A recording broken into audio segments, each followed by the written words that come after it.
नमस्कार मैत्रिणींनो, रंजना किचनमध्ये तुमचं अगदी मनापासून स्वागत आहे. आज आपल्याला बनवायची आहे चटकदार, तोंडाची चव वाढवणारी, ताटात ठेवली तर 2 भाकऱ्या नक्कीच जास्त खाल इतकी भन्नाट रेसिपी.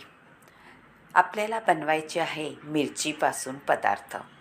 काय बनवायचं आहे व्हिडिओ संपूर्ण पहा म्हणजे कळेल. त्यासाठी आपल्याला मिरच्या घ्यायच्या आहेत स्वच्छ धुवून, कारण कोणताही पदार्थ आपण म्हणजे भाजी किंवा मिरची टमॅटो हे सगळं आपल्याला छान स्वच्छ धुवूनच घ्यायचं असतं. आता धुवून घेतल्यावर त्याचं काय करायचं आहे पहा. मध्ये चिरा पाडून घ्यायचे आहेत याप्रमाणे, कारण ह्या मिरच्या अजिबात तिखट नसतात, तर हा पदार्थ मुलंही खाऊ शकतात. जास्त छोटी नाही, पण ज्यांना मिरची आवडत असेल त्यांनी नक्कीच खाल्ली तर ही मिरची तिखट लागणार नाही. तुम्ही माझ्या पद्धतीने जर बनवली तर महिनाभरसुद्धा ही मिरची टिकू शकते. पुढे प्रवासालासुद्धा तुम्ही घेऊन जाऊ शकता. आता चिरा दिल्यानंतर पुढे काय करायचं आहे व्हिडिओ संपूर्ण पहा. जास्त वेळ न लागता झटपट होणारी मिरचीची रेसिपी नक्कीच तुम्हाला आवडेल आणि बघताच तुमच्या तोंडाला पाणी सुटेल. त्यासाठी मी एक लोखंडी पॅन घेतलेला आहे. त्यामध्ये पाणी घातलेलं आहे ग्लासभर, हळद घातलेली आहे आणि मीठ घातलेलं आहे. उकळीमध्ये आपल्याला मिरच्या घालून घ्यायच्या आहेत. मिरच्या उकळीमध्ये घातल्या तर त्यामध्ये मीठ आणि हळदीचं पाणी नक्कीच जातं, म्हणजे मिरची आपली छान टवटवीत आणि कलरही बदलत नाही. तुम्ही कधी पाहिले का न कलर बदलणारी मिरची? नक्की करून पहा. आता त्याच पॅनमध्ये आपल्याला जिरं, धणे आणि बडीशेप हे सगळं व्यवस्थित भाजून घ्यायचं आहे.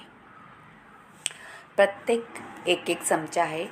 फक्त आपल्याला धणे थोडेसे जास्त घ्यायचे आहेत.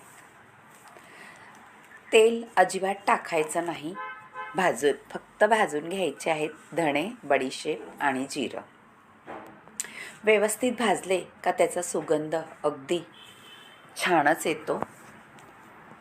हे पहा, आता पॅनही आपलं गरम झाल्यामुळे पटकन भाजलं जातं, त्याला काही वेळही लागत नाही.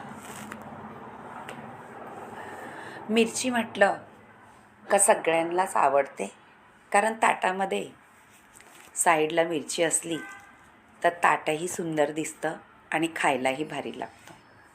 आता ह्याच्यामध्ये गावरान आपलं मोहरी घातलेली आहे. छोटी छोटी आहे ती, मोठी नाही. जी गावरान असते ती मोहरी अगदी बारीक असते, राईच्या दाण्यासारखी, म्हणजे नाचणीच्या दाण्यासारखी. आता आपल्याला सगळं व्यवस्थित भाजल्यानंतर बारीक पावडर करून घ्यायची आहे आणि आपली मिरचीसुद्धा शिजलेली आहे. पहा, मिरची शिजले तरीसुद्धा कलर अजिबात डाऊन झालेला नाही, म्हणजे हिरवागारच राहिलेला आहे. ते कसं होतं? हळदीने आणि मिठाने. आता आपण थोडीशी पाहू शिजली का. हे पहा, शिजलेली आहे. त्यामुळे आपण पाणी काढून घ्यायचं आहे आणि बाजूला ठेवून द्यायची आहे. आता पाणी काढल्यानंतर पुढची प्रोसिजर करायची आहे. कढई ठेवायची आहे आणि त्याच्यामध्ये तेल घालायचं आहे. तेल थोडंच घालायचं आहे. आपण पाण्यात शिजवल्यामुळे जास्त तेल लागत नाही. आता तेल गरम झाल्यानंतर आपल्याला त्यामध्ये फक्त जिरं घालून घ्यायचं आहे फोडणीसाठी, आणि खमंग सुगंध सुटण्यासाठी आपल्याला हिंग घालायचं आहे. आणि हिंग थोडा तडतडायला लागला फोडणीमध्ये का आपल्या मिरच्या घालून घ्यायच्या आणि तेलामध्ये छान परतून घ्यायच्या. मैत्रिणींनो, इतकी सुंदर ही रेसिपी होते का तुम्हाला नक्कीच करून ठेवाल आणि कधीही खावंसं वाटलं तर तुम्ही खाऊ शकणार. पहा, तुम्हाला ही रेसिपी जर आवडत असली तर नक्कीच करा आणि रंजना किचनला लाईक करा, शेअर करा, कमेंट करायला विसरू नका आणि सबस्क्राईब करा.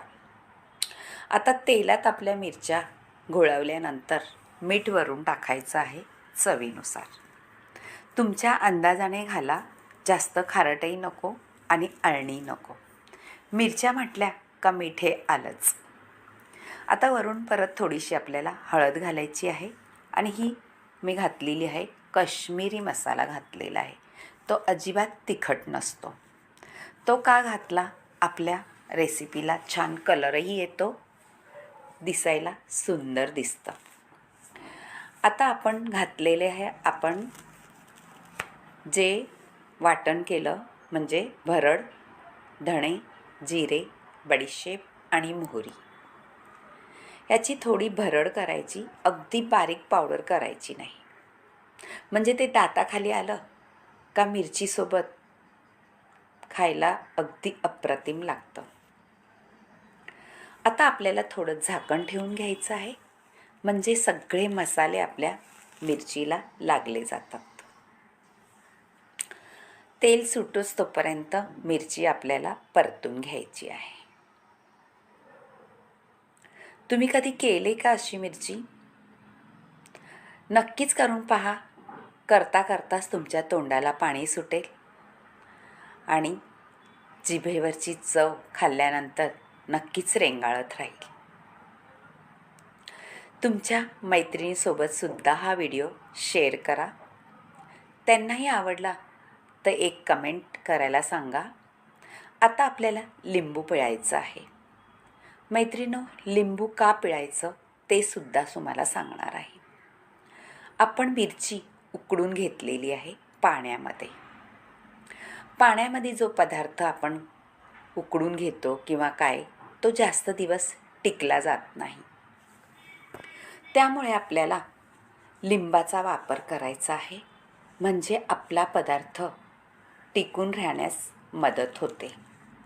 तुमच्याकडे लिंबू नसलं तर आमचूर पावडरसुद्धा घालू शकता.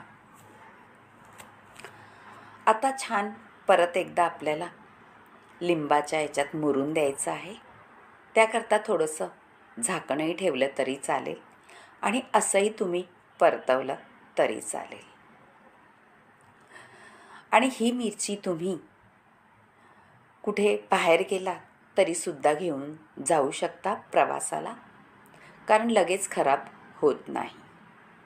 आता झाकण ठेवल्यावरती लिंबाच्या रसामध्ये छान मुरली जाते आणि आपल्याला टिकवण्यासाठी मदत होते. मैत्रिणींनो, तुम्ही माझे व्हिडिओ पाहता का? तुम्हाला आवडतात का?